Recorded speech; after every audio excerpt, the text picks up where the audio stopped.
胡年，人一辈子总会为自己爱的人去做一些本不愿做的事儿，就好像你为了他揽阿伯。我有时真的好羡慕燕燕，她一生所爱始终待她赤诚，还可以和她相伴到老。不是每个人都像她那么幸运，我就没有。你一生不易，今日有什么想说的，索性就都说出来吧，我在这听着。燕燕入宫之前，我跟父亲说，我要带燕燕入宫，希望燕燕得到幸福。没错，我以为是这样，但多年后回想，其实并不是这样的。我的野心不比燕燕小，只是我一直在人们面前循规蹈矩，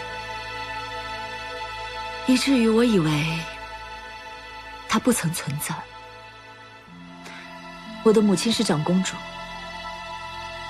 我又是后族宰相之女，从小便被许给大皇子，我处处以长国父要求自己，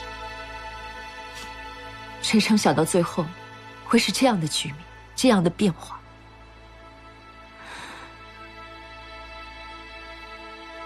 权力真的太可怕了，就像是一个逃不开的漩涡，将所有人都吸进去。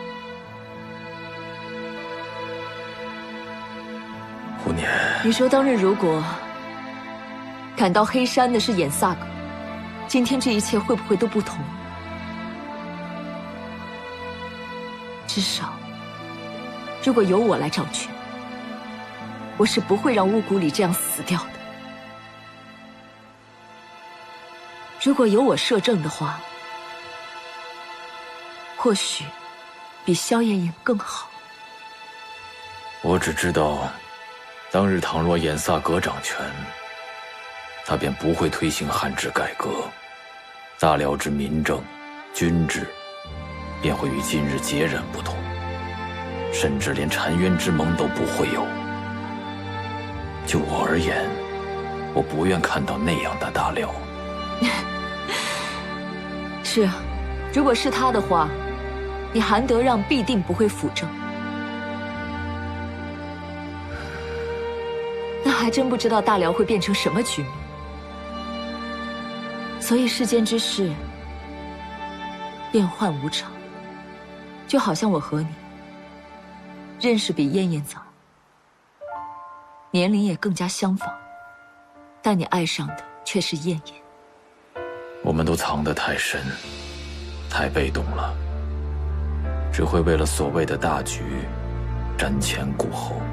而燕燕，她自始至终都知道自己想要什么，什么才是最重要的。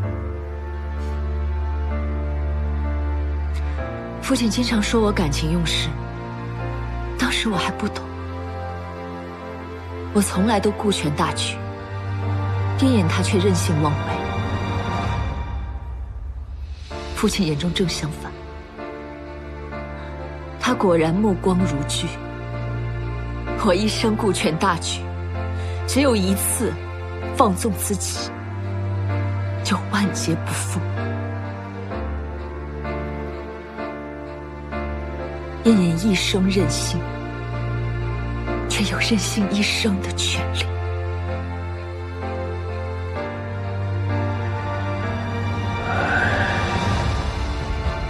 你我相识相知，如今你来送我最后一程，也算是一份圆满。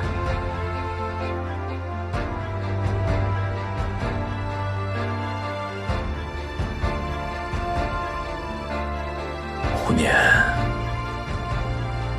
你想多了。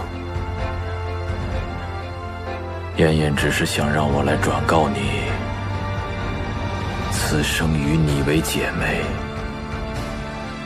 他幸甚至哉。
你已经在此处站了许久了。18岁那年，大姐把我从这烟云台上带了回去。从那以后，我的命运便和这片土地紧紧缠绕在一起。帝王孤独，我所爱者都一一离我而去。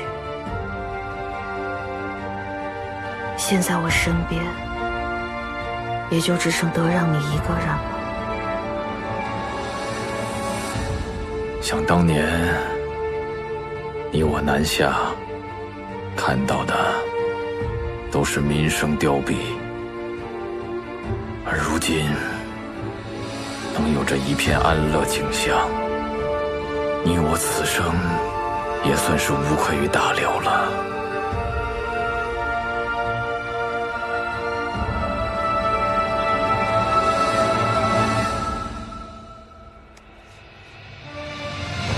能陪你完成此千秋功业，我此生亦无憾。